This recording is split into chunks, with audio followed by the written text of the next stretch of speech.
Okay, ये क्या है? यूट्रस।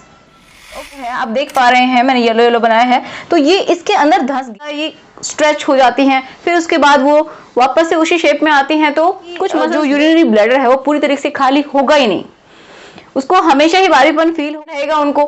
बहुत सारी ऐसी फीमेल्स होती हैं जिनको एक प्रॉब्लम होती है कि जब वो पेशाब करने के लिए बैठती हैं या फिर कोई भारी वजन उठाती हैं या फिर वो जब मल त्याग करने के लिए बैठती हैं, तो उनको यहाँ पे जो इनका जो लोअर ये वाला जो हिस्सा है, यहाँ पे वजन फील होता है, बहुत ही प्रेशर फील होता है और पेन भी होता है। और उनको ऐसा भी महसूस होता है कि जो उनका ये जो वजाइना है वहां से कुछ मांस के जैसा कोई टुकड़ा नीचे की तरफ खिसक रहा है या फिर निकल रहा है, और उनको दर्द भी होता है। तो बहुत सारी फीमेल्स तो ऐसी हैं कि डॉक्टर के पास चली जाती हैं, लेकिन कुछ ऐसी भी होती हैं जो कि डॉक्टर्स के पास नहीं जाती हैं और खुद से ही इलाज करती हैं, और उनको सिर्फ एक ही बात समझ में आती है कि हो सकता है कि ये जो यूट्रस होता है, जो बच्चेदानी होती है, वही नीचे की तरफ निकलती है। देखिए, बहुत सारी फीमेल्स को ये भी प्रॉब्लम होती है कि बच्चेदानी नीचे निकलने लग जाती है, मतलब वो खिसक जाती है अपने रास्ते से और नीचे की तरफ निकलने लगती है। रास्ता कहाँ पे होगा? ऑब्वियस सी बात है, जो उनकी वजाइना है वहीं से वो निकलेगी या फिर नीचे की तरफ झूल जाएगी। ये भी होता है, लेकिन और भी ऐसे अंग हैं जो कि नीचे की तरफ जो उनकी जो वजाइना का रास्ता है वहां से निकलते हैं। तो आज मेनली हम इसी के बारे में बात करेंगे कि अगर सही प्रॉब्लम का पता है तो ही उसका सही इलाज भी होगा। ठीक है, तो चलिए शुरुआत करते हैं आज के इस वीडियो की, जिसमें हम डिस्कस करेंगे कि सिस्टोसील क्या होता है। अब सिस्टोसील के बारे में हम डिटेल में बात करेंगे, बहुत सारे पिक्चर्स हैं, डायग्राम्स के थ्रू मैं आपको पूरी तरीके से समझाऊंगी क्या इसके ट्रीटमेंट है, सब कुछ समझते हैं। तो चलिए शुरुआत करते हैं। So my name is Ekta and आपका हम सबका YouTube channel study with me. तो सबसे पहले हम यही जान लेते हैं कि जो सिस्टोसील है वो होता क्या है। इसको दूसरा नाम भी दिया जाता है ब्लैडर हर्निया। अब देखो, ब्लैडर क्या है, मैं आपको ये पिक्चर दिखा रही हूँ। ये पिक्चर इसलिए दिखाई है कि इस तरीके से कोई फीमेल खड़ी है, ठीक है, तो उसका ये वाला जो हिस्सा है ये आप हटा दीजिए, एंड फिर जब हम देखते हैं तो कुछ इस तरीके से दिखाई देता है। ओके, मतलब ये अंदर का हिस्सा हम देख पा रहे हैं, जब ये वाला हिस्सा हमने हटा दिया, ठीक है, तब इसको देख पा रहे हैं, इंटरनली हम देख रहे हैं। तो ये क्या है? ये जहां से जो मल है बॉडी का वो बाहर निकलता है, वो है इस रास्ते से। ये क्या है? फीमेल की जो वजाइना है वो है यहां से होते हुए, ये क्या है? यूट्रस। ओके, और इस पिक्चर में आपको ये भी दिखाई देगा कि ये जो ब्लैडर है, मतलब जिसके अंदर पेशाब इकट्ठा होता है, वो दिखाया गया है, जो कि यहाँ पे खुलता है। ठीक है, अब मैं थोड़ा आपको और अच्छे से क्लियर करती हूँ। इस पिक्चर में आप क्या देख पा रहे हैं? ब्लैडर हर्निया का मतलब है कि ये जो ब्लैडर है ये थोड़ा सा आगे होता है। दूसरी पिक्चर में अगर हम देखें, यहीं पे मैं दिखाती हूँ, जैसे कि ये है कुछ इस तरीके से यूट्रस, और ये इसके नीचे होता है ब्लैडर, यूरिनरी ब्लैडर। तो ये दोनों अलग अलग होते हैं, लेकिन किसी किसी में क्या हो जाता है कि ये इस तरफ धंस जाता है, मतलब कि यहाँ की जो मसल्स जो हैं वो वीक हो गई हैं और ये जो वजाइना है उसके अंदर ही ये धंस गया है। ठीक है, यहाँ की मसल्स कमजोर होने की वजह से ये जो ब्लैडर है जिसके अंदर पेशाब इकट्ठा होता है, ये इसके अंदर ही धंस गया है, जिसकी वजह से क्या हो जाता है, यहाँ पे भारीपन फील होता है और वजाइना के रास्ते से एक मांस के जैसा टुकड़ा निकलता हुआ दिखाई देता है। इसकी भी ग्रेडिंग होती है कि कितने तरीके का ये हो सकता है। ग्रेडिंग एक बार देख लेते हैं कि कितने ग्रेड की ये होती है। तो देखिए, पहला है first grade, second grade and third grade. तो इनके नाम भी दिए गए हैं। इसको बोलते हैं हम माइल्ड, जो कि क्या है मैं इसको समझाऊंगी, आपको अच्छे से समझ में आएगा कि माइल्ड फर्स्ट ग्रेड होती है। देखो मैंने यहाँ पे क्या बनाया है, एक तो ये जो मलाशय जो होता है, ठीक है, जिसके थ्रू मल बॉडी से बाहर निकलता है, ये वाला। ओके, एंड दूसरा ये क्या बनाया है, ये है वजाइना, ये है यूट्रस, बच्चेदानी जिसके अंदर बच्चा ठहरता है, एंड ये क्या है, ये है हमारा मूत्राशय, मतलब जिसके अंदर जो यूरिन है वो इकट्ठा होता रहता है। अब क्या हो जाता है प्रॉब्लम कि ये जो यूट्रस है, सॉरी, ये जो यूरिनरी ब्लैडर है, आप देख पा रहे हैं मैंने येलो येलो बनाया है, तो ये इसके अंदर धंस गया है। ठीक है, ये कमजोर होकर इसकी मांसपेशियां इसके अंदर लटक गई हैं। अब ये वाल भी कमजोर हो गई है इनकी, तो ये जो मांस का जो टुकड़ा है वो इसके अंदर आ गया है। तो ये फर्स्ट ग्रेड है, मतलब माइल्ड है, बहुत ही हल्का है। इसका मतलब क्या है कि अभी थोड़ा सा ही पार्ट ऐसा हुआ है जो कि इसके अंदर धंसने लगा है। ठीक है, अब ग्रेड सेकंड में क्या हो जाएगा कि मोर सीवियर, मतलब बहुत ज्यादा हो गया है। इसका मतलब है कि ये जो वजाइना का रास्ता है इसमें ये बहुत ज्यादा हद तक धंस गया है। ये जो यूरिनरी ब्लैडर है ये बहुत ज्यादा हद तक इसके अंदर धंस गया है। ठीक है, ये समझ में आया ये डायग्राम। उसके बाद हम देखते हैं थर्ड, मोर एडवांस। बहुत ज्यादा अगर एडवांस स्टेज है किसी की तो उसमें क्या होगा कि जो वजाइना का जो रास्ता है उसमें बाहर भी वो जो मांस के जैसा टुकड़ा मैंने येलो कलर का जो बनाया है ये क्या है, यूरिनरी ब्लैडर है। ये इस रास्ते से होते हुए बाहर भी दिखने लगेगा। ठीक है, समझ पा रहे हैं इस चीज को कि जैसे मान लीजिए ये क्या है, वजाइना का होल है, तो यहां से वो जो मांस का टुकड़ा है वो दिखाई देने लगेगा। ऐसा लगेगा जैसे कि यहां से कुछ अलग से ही बल्ज हिस्सा, निकला हुआ सा हिस्सा यहां पे दिखाई देने लगेगा इसके अंदर।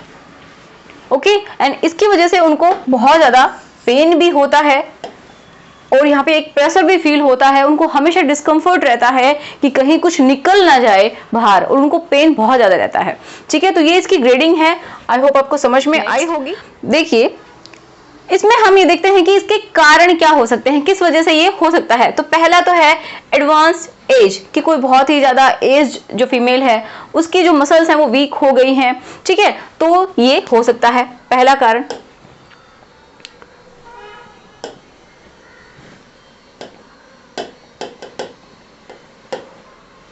दूसरा क्या हो सकता है, ओवरवेट, कि मतलब किसी का वेट ज्यादा हो गया है। चाइल्ड बर्थ के दौरान भी ऐसा हो जाता है कि जो मसल्स हैं वो बहुत ही ज्यादा, क्योंकि पहले तो बहुत ज्यादा ये स्ट्रेच हो जाती हैं, फिर उसके बाद वो वापस से उसी शेप में आती हैं, तो कुछ मसल्स ब्रेक हो जाती हैं, टूट जाती हैं, या फिर कुछ बहुत ज्यादा लूज हो जाती हैं, जिसकी वजह से ये प्रॉब्लम हो जाती है कि ये जो हमारा बेली वाला जो हिस्सा है नीचे वाला ये बहुत ही लूज हो जाता है। यहाँ की मसल्स पूरी तरीके से सेट नहीं हो पाती हैं कभी कभी, जिसकी वजह से क्या होगा कि इसके साथ में जो भी अंग लटके हुए हैं, अंदर कौन कौन से अंग होते हैं, फीमेल की यूट्रस होता है, मतलब गर्भाशय होता है, पेशाब की जो थैली होती है वो भी होती है, तो वो मसल्स के थ्रू ही बंधी हुई है। जब वो मसल्स ही कमजोर हो गई हैं तो वो नीचे की तरफ झूल जाती हैं। ठीक है, अब देखिए नेक्स्ट है हैवी लिफ्टिंग। कोई जो फीमेल होती है वो बहुत ज्यादा वेट उठाती है तो किसी किसी को ये प्रॉब्लम हो जाती है, सबको नहीं होती है बट हो जाती है।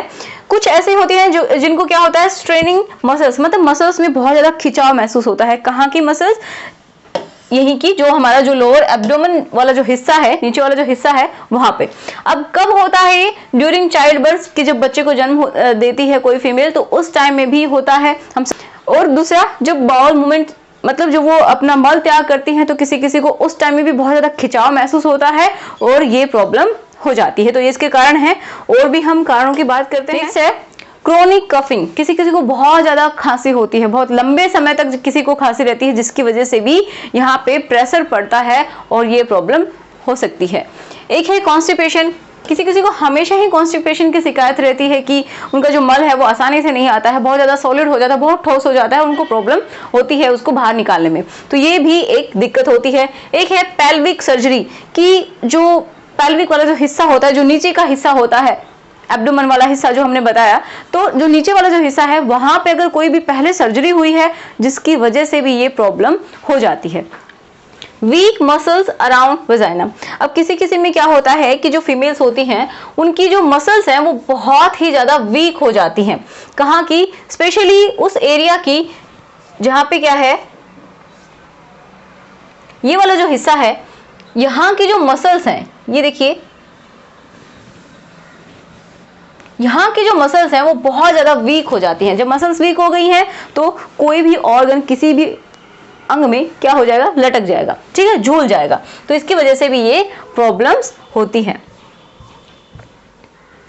अब देखिए एक और बहुत ही इंपॉर्टेंट है, lack of oestrogen after menopause. जो फीमेल्स लगभग 50 इयर्स के अबाउ हैं या फिर अराउंड इसके हैं, उस टाइम में जो पीरियड्स स्टॉप हो जाते हैं उसको बोलते हैं मेनोपॉज। किसी का मेनोपॉज हो जाता है तो उसके बाद क्या होता है, एस्ट्रोजन जो हार्मोन है उसका लेवल कम हो जाता है, किसी किसी में बहुत ही कम हो जाता है। ठीक है, तो क्या हो जाएगा, जब एस्ट्रोजन कम हो जाएगा तो उसकी वजह से जो एक मसल्स में हम बोल सकते हैं जो स्ट्रेंथ होती है वो भी कम हो जाती है। ठीक है, तो इसकी वजह से क्या हो जाता है, जो वजाइना के आसपास के जो मसल्स हैं वो कमजोर हो जाएंगी और जो अंग हैं वो झूल जाएंगे। अब हम समझते हैं लक्षण क्या क्या हैं। लक्षण आपको समझ में आएंगे कि क्या क्या आपको दिखाई देगा, इसमें क्या क्या प्रॉब्लम्स आने वाली होती हैं, लक्षण को देख के हम समझ सकते हैं। तो पहला है पेल्विक हैवीनेस, कि मैंने बताया जो नीचे का जो हिस्सा होता है, जो पेट का जो नीचे वाला हिस्सा होता है, वहां पे एक बहुत भारीपन फील होता है। बल्ज इन वजाइना, जो मैंने अभी बताया कि एक ऐसा मांस के जैसा टुकड़ी के जैसा दिखाई देगा, कुछ लटका हुआ सा दिखाई देगा, जो फीमेल का जो प्राइवेट पार्ट होता है उसमें। प्रेशर इन लोअर बेली, किसी किसी को यहाँ पे जो लोअर बेली है उसमें बहुत ज्यादा प्रेशर फील होगा, हमेशा भारीपन महसूस होगा। तो अगर किसी को ये चीज समझ में आ रही है कि कुछ प्रॉब्लम लग रहा है तो प्लीज डॉक्टर के पास जाइए और उसको जांच भी जरूर करवानी चाहिए। अब क्या है, इनकम्प्लीट एम्प्टिंग ऑफ ब्लैडर, मतलब किसी किसी का क्या होता है कि जो यूरिनरी ब्लैडर है वो पूरी तरीके से खाली होगा ही नहीं, उसको हमेशा ही भारीपन फील होगा और वो जो यूरिनरी जो ब्लैडर है वो पूरी तरीके से खाली नहीं होगा। जैसे कि नॉर्मली थोड़ा बहुत यूरिन तो सबका रहता है, लेकिन ज्यादातर क्या है कि हम जो पूरी तरीके से यूरिन त्याग देते हैं तो उसके बाद ऐसा हल्कापन फील होता है, लेकिन ये जो फीमेल होगी उनको ऐसा कभी लगेगा ही नहीं कि जो यूरिन है वो पूरी तरीके से उन्होंने बॉडी से बाहर निकाल दिया है, ऐसा उनको फील ही नहीं होगा। हमेशा उसके अंदर यूरिन ज्यादा मात्रा में रहेगा, ठीक है, क्योंकि वो उसके अंदर भी धंस गया है तो पूरी तरीके से खाली होने में प्रॉब्लम आती है। एक है यूटीआई, मतलब बार बार किसी को जो यूरिन से रिलेटेड जो यूरिन का जो रास्ता होता है कि ये क्या है, जैसे ये ब्लैडर है, ठीक है, यूरिनरी ब्लैडर, तो इस रास्ते में उनको बार बार इन्फेक्शन भी होगा। यूटीआई उसी को बोलते हैं यूरिनरी ट्रैक इन्फेक्शन, की यूरिन का जो रास्ता है उसमें बार बार इन्फेक्शन होगा, उनका जो प्राइवेट पार्ट है उनको बार बार वहां पे इन्फेक्शंस देखने को मिलेंगे इसकी वजह से। कॉन्स्टिपेशन की प्रॉब्लम भी की वजह से तो सबको पता है, जब तक कि हमारी आंतें साफ नहीं होती हैं तो पता नहीं कितनी बीमारियों को जन्म दे देती हैं।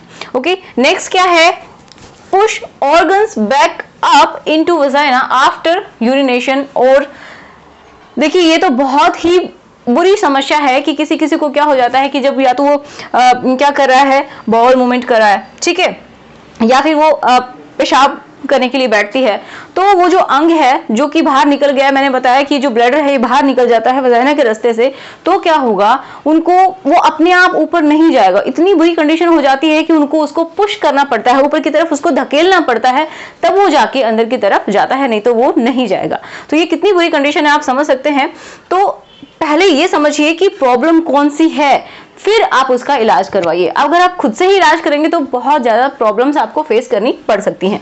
लोअर बैक पेन रहेगा उनको, ठीक है, पेन ड्यूरिंग सेक्स, अगर वो इंटरकोर्स करती हैं तो भी क्या होगा, उनको पेन फील देखते हैं। नेक्स्ट क्या और सिम्टम्स हैं, प्रॉब्लम पुटिंग टैम्पून्स, कुछ लोग क्या करते हैं कि पीरियड्स के टाइम में कुछ लोग पैड यूज करते हैं, कुछ लोग मेंस्ट्रुअल कप यूज करते हैं, कुछ क्या करते हैं टैम्पून्स इंसर्ट करते हैं, जो वजाइना है उसके अंदर इंसर्ट करते हैं किसको, टैम्पून्स को। तो उनको प्रॉब्लम आती है, वो टैम्पून नहीं डाल सकती हैं क्योंकि ऑलरेडी वहां से प्रेशर बना हुआ है, तो अंदर से बाहर से कुछ भी इंसर्ट करना बहुत ही प्रॉब्लम उनके लिए हो जाता है, तो ऐसा नहीं कर पाती है, उनको पेन भी होता है और उनके लिए कंफर्टेबल भी नहीं होता है। पेल्विक प्रेशर वॉर्स, अब देखिए जो पेल्विक जो प्रेशर है, मैंने बताया कि नीचे वाला जो प्रेशर है, जो बेली के नीचे वाला जो प्रेशर होता है वो क्या हो जाएगा, बहुत ही ज्यादा हो जाएगा। यहाँ का जो प्रेशर है, नीचे वाला जो पेट वाला जो हिस्सा होता है, तो यहाँ पे बहुत ज्यादा उसको प्रेशर भी फील होगा। कब उनको प्रेशर फील होगा कि जब या तो वो क्या कर रहे हैं, खड़े हो रहे हैं with standing, with coughing, with lifting, या तो कुछ उठा रहे हैं। तो अब इसकी जांच हम समझते हैं कि क्या होती है। तो देखिए जांच में एक तो होती है एमआरआई, जिसको हम सभी समझते हैं कि एक मशीन होती है बड़ी सी, उसके अंदर जब किसी पेशेंट को डालते हैं, ठीक है, जब वो जाता है तो उसके थ्रू ये पता चलता है कि कहाँ पे इसको प्रॉब्लम है, ठीक है। एक है सिस्टोयूरेथ्रोग्राम, ये भी एक तरीके का क्या है, एक्सरे होता है।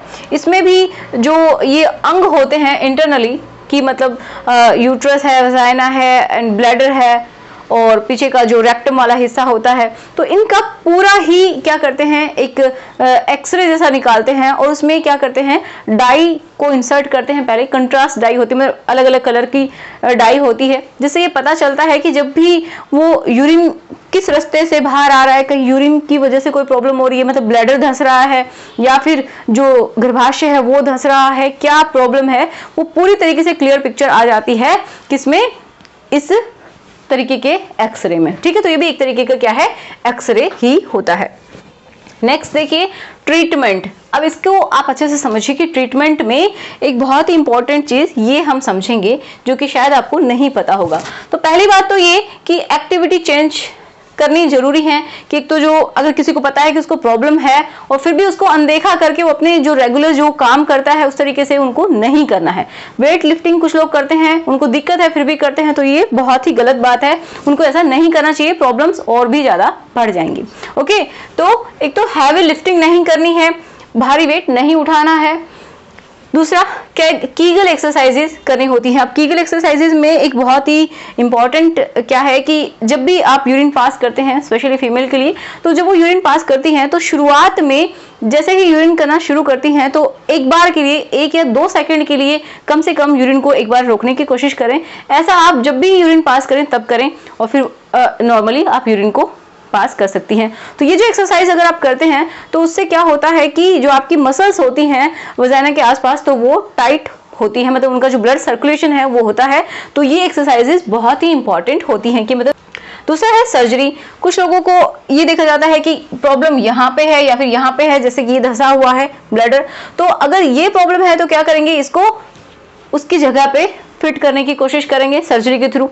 ओके, इन जो अंग हैं उनको ऊपर की तरफ करके और वहीं पे स्टक कर देंगे। दूसरा क्या है, पैसरी। ये देखिए, ये समझने वाली बात है कि एक ऐसी डिवाइस होती है कि देखो यहाँ पे मैं एक डायग्राम बनाती हूँ कि ये मान लीजिए क्या है, गर्भाशय है, ठीक है, इस तरीके से। तो हो सकता है कि इसमें क्या आ रहा है, ये अंदर की तरफ धंस गया है या फिर ये नीचे की तरफ निकलने लग गया है गर्भाशय, ठीक है, ये क्या है, वजाइना। या फिर कभी कभी क्या होता है, रेक्टम, जहां से मल पास किया जाता है वो भी इसके अंदर धंस जाता है। अगर आप चाहते हैं इसके ऊपर वीडियो बनाए तो उसके ऊपर भी वीडियो बनाएंगे, प्लीज उसको देखिएगा। और एक और बहुत इंपॉर्टेंट वीडियो की जो ये बच्चेदानी होती है, कभी कभी ये नीचे की तरफ खिसक जाती है, तो उसके ऊपर भी डिटेल वीडियो लिया गया है। अगर आपको देखना है तो प्लेलिस्ट देखिए, फीमेल हेल्थ के नाम से ऐसे कुछ प्लेलिस्ट मिलेगी आपको, वीडियो को एंड में भी दिख जाएगी, तो आप वहां से क्लिक करके देख सकते हैं। जो इंपॉर्टेंट बात है वो क्या है कि इस हिस्से में जो वजाइना वाला हिस्सा है यहाँ पे कुछ डिवाइसेस लगाई जाती हैं। हम डिवाइस क्या है, जिसको हम बोलते हैं पैसरी इंसर्शन। मतलब क्या है कि एक डिवाइस होती है ऐसे, ठीक है, या तो हो सकती है वो जालीनुमा हो या फिर ये अंदर से बिल्कुल हो सकता है कि इस तरीके से जालीनुमा हो, या फिर ये भी हो सकता है कि वो बिल्कुल एक सर्कल की तरह हो, ठीक है, पूरी खाली हो। तो उसको क्या करते हैं, यहाँ पे इंसर्ट करते हैं। और इसको इंसर्ट करने के बाद क्या होता है कि जो ये अंग है जो कि नीचे की तरफ लटकते हैं वो यहाँ से नीचे नहीं आ सकते हैं, फिर वो ऊपर ही रह जाते हैं। और इसको कुछ टाइम के बाद वापस से डॉक्टर के पास जाके इसको दोबारा से इंसर्ट करवाना पड़ता है। लगभग 6-7 महीने का टाइम होता है कि इसको दोबारा से रिप्लेस करवाया जाता है। एक बार दोबारा डॉक्टर से जांच करवाई जाती है कि सब ठीक है या फिर नहीं है, ठीक है। तो इस तरीके से ये किया जाता है। तो आई होप आज का वीडियो आपके लिए हेल्पफुल रहा होगा। अगर आपके माइंड में कोई भी डाउट है या फिर कोई क्वेश्चन है तो आप मुझे इंस्टाग्राम पे मैसेज कर सकते हैं या फिर यहीं पे आप मुझे कमेंट बॉक्स में भी लिख सकते हैं कि नेक्स्ट वीडियो आपको किसके ऊपर चाहिए। तो मिलते हैं नेक्स्ट वीडियो में। Thanks for watching.